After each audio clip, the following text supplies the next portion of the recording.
예, 마태복음 5장까지 왔습니다. 마태복음 5장, 6장, 7장은 아주 우리에게 아주 탁월하고 뛰어난 도덕성을 요구하는 도덕률을 우리에게 제공하고 있습니다.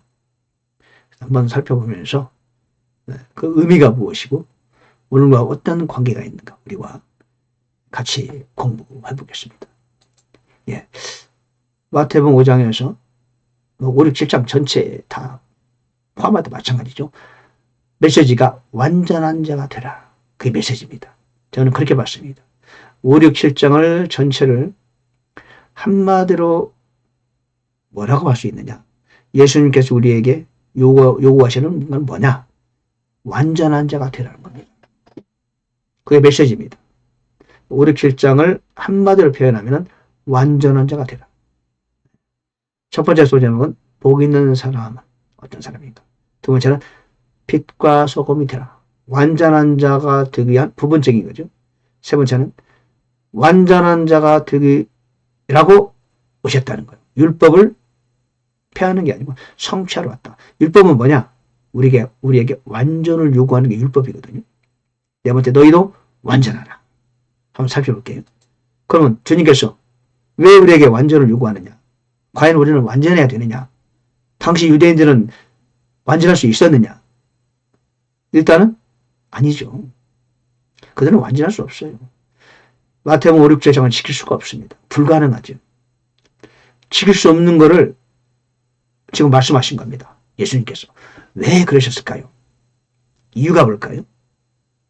지금은 지킬 수 없지만은 그들이 원하는, 기대하는 하늘의 왕국에 다가오면 그때는 지킬 수 있습니다.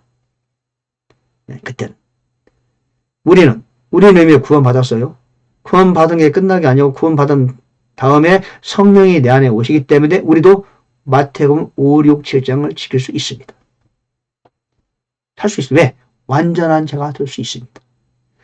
유대인들조차도 그들이 예수를 그들의 구세주로 영접하지 못한다 하더라도 앞으로 천년왕국에 다가오면은 마귀가 잡혀지고 모든 흑암의 세력이 떠나가고 악한 영이 없으면은 그때 그들도 가능합니다.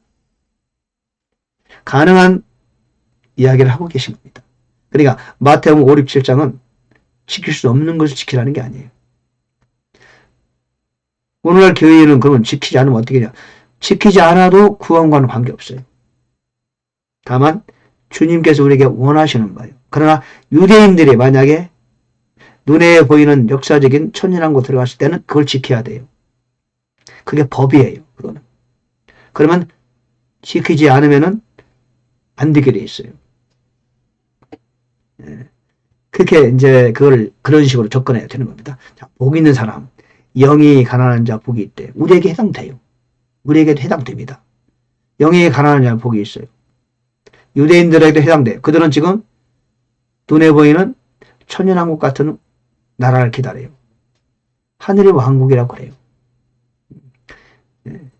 이거는 요구 조건은 우리는 아닙니다. 우리는 가난해야만이 왕국이 우리냐? 아니에요. 영이 가난하지 않아도 우리는 구원받을 수 있어요. 이걸 말씀은 즉 우리에게 구원으로 조건으로 주신 것은 아니라는 거죠. 애통하는 자 복이 있다. 위로받는다. 온유한 자 복이 있다. 땅을 상속받으시다. 자, 땅이 나오잖아요. 우리는 땅을 상속 안 받아요. 여러분 땅 필요해요? 우리는 천년왕국 가도 영원세계 가도 우리는 땅을 안 받아요. 왜 땅이 필요해요? 아니 이 세상의 땅을 말하는 거 아닙니까? 무슨 말씀하시는 거예요? 이 세상 땅이 왜 필요해요? 응? 온유한 자들은 복이 있으니까 이 땅에 땅을 받는답니까? 이 땅이 땅 다 필요 없어요. 필요합니까? 땅이 비싼 땅도 있고 안 좋은 땅도 있고 어떤 사람 땅 사가지고 요즘 막 손해를 많이 보던데 그렇죠? 이거는 지금 1차적으로 눈에 보이는 왕국을 기다리는 유대인들 그들에게 말하는 거죠. 그러나 예수를 나의 구세주로 영접하고 하나님의 자녀가 된 우리에게는 구체적인 실제적인 관련성은 없는 것이다. 이렇게 보는 거죠. 그러나 교훈적으로는 필요한 거죠. 의에 줄이고 목마르면 복이 있어요. 베풀게 된다. 긍휼을 베푸는 자는 긍휼을 얻어요. 마음이 순수한 자는 하나님을 봐요. 화평케 자는 복이 있고 하나님의 아들이라 불려요. 나오잖아요. 이거는 복 있는 사람에 관한 얘기. 우리도 이렇게 살아야 돼요. 그런 복이 있는 거예요. 그렇죠? 기뻐하고 즐거워하라. 그들이 전에 있던 대언자들을 이같이 핍박하였다.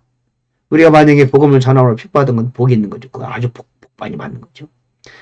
구약이에요. 그러니까 여기서 복 있는 사람은 구체적으로 실제적으로는 유대인들, 즉 아직 그때 당시에도 유대인들은 하나님의 왕국을 기다리고 있었어요.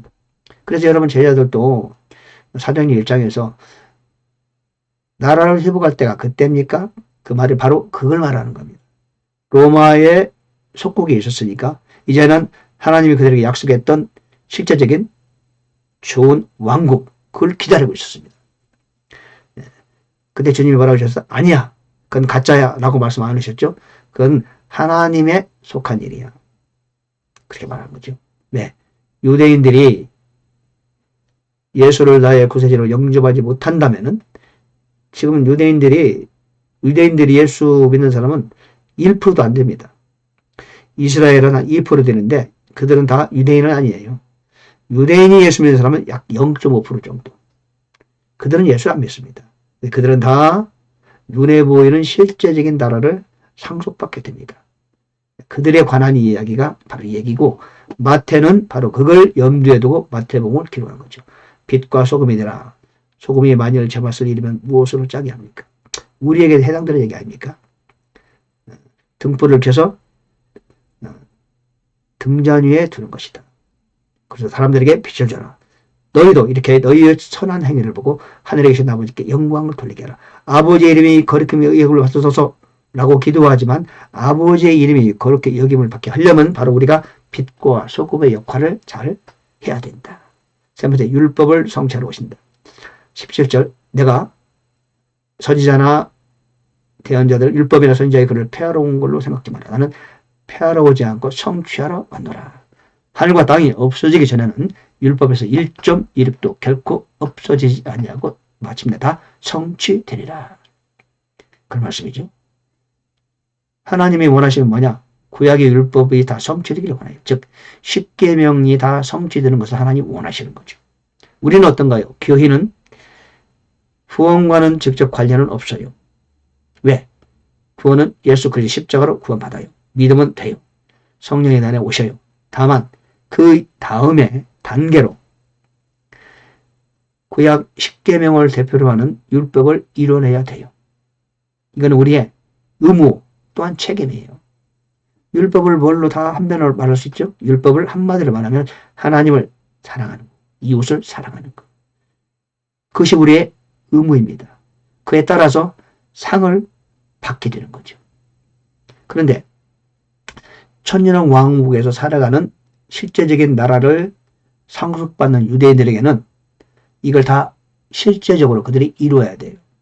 이건 법이에요. 법전. 구약 율법을 대체하는 새로운 법이라는 겁니다. 따라서 구약의 율법에 폐해지는 것이 아니죠. 더 완벽하게 이루어지고 더 강력해진 법을 그들이 이루어야 된다. 언제? 사단이 다 잡히고 악한 영이 떠나가고 예수님이 직접 다스리고 모든 여건이 다 마련되었을 때, 그때는 그들에게 하나님은 요구하신다는 겁니다. 눈에 보이는 나라가 왔을 때를 말하는 거죠. 더 높은 수준의 도덕률을 그들에게 요구하는 거죠. 예. 그렇죠? 오른편 뺨을 치거든 왼편도 돌려야 되고, 겉옷을 가지려가도 속옷도 가지게 하라. 오늘 우리가 추구하는 법이기도 해요.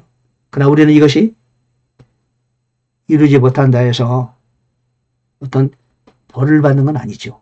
구원과는 관계없어요. 그러나 우리가 추구해야 될 어떤 높은 수준의 도덕률이다. 성령이 우리한테 요청하는 거죠.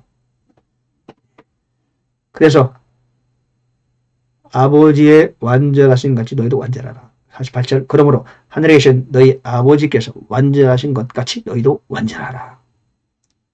예, 구약 율법이 제2율법 같은 건 다 완성됐지만 십계명 대표로 하는 그 율법은 사라진 게 아닙니다. 아직도 여전히 하나님의 요청이 우리와 유대인들에도 있는 거죠. 물론 유대인은 지금 이룰 수 없죠. 언제 이루느냐? 천년왕국이 됐을 때. 예수님이 천년왕국에서 다스리실 때. 우리가 함께 통치할 때. 마귀가 다 잡혀지고 흑암의 세력은 없어지고 이제는 자유롭게 마음껏 내가 자유의지대로 활동할 수 있을 때. 눈에 다 보일 때. 지식도 열리고 그렇죠? 이제는 누구 탓도 할 수 없을 그때. 그때는 다 자기 책임을 해야 한다는 얘기죠. 천년의 왕국의 법이라고 볼 수 있어요. 우리에게는 사실은 단순히 추구해야 될 하나님을 기쁘시게 하기 위한 어떤 윤리와 도덕률 그렇게 생각하면 못해요. 왜 우리는 이미 예수 그리스도를 나의 구세주로 영접함으로 그리스도의 신부가 되었어요. 그렇잖아요. 교회와는 이게 차원이 다른 거죠. 그러니까 성경을 볼 때 이제 우리가 유대를 향한 하나님의 경륜과 이방인을 향한 하나님의 경륜과 교회를 향한 하나님의 경륜이 각각 다르다는 것을 우리가 이제 알고 성경을 보시면은 이해하기에 좋습니다. 예. 제가 좀 마태복음은 좀 짧게 하려고 그럽니다. 10분 정도 내외로 가급적 마시려고 합니다. 자, 마태복음 5장, 6장, 7장 다 포함해서 주제를 정한다면 완전한 자가 되라. 오늘도 하나님께서는 저와 여러분들에게 요청하는 바가 완전한 자가 되는 겁니다. 디모데후서 3장 15절. 제가 자주 인용하는데 모든 성경은 하나님의 영감으로 된 것을 교리와 책망과 바리감 의로 교육하게 유익하게 있는 하나님의 사람으로 완전하게 되어 모든 선한 일을 행하게 철저히 갖추게 되 함이라. 예수 그리스도의 장성한 분량에 이르도록 잘하라. 성경 우리에게 지속적으로 계속해서 연속적으로 반복적으로 그렇게 요청하고 있습니다. 빛과 소금이 되자. 율법을 성취하러 오신 그리스도 하나님의 원하심 너희도 완전하라. 아버지의 완전하신 것처럼 여러분 우리도 완전을 향해 나아갑시다. 사도 바울처럼요. 할렐루야.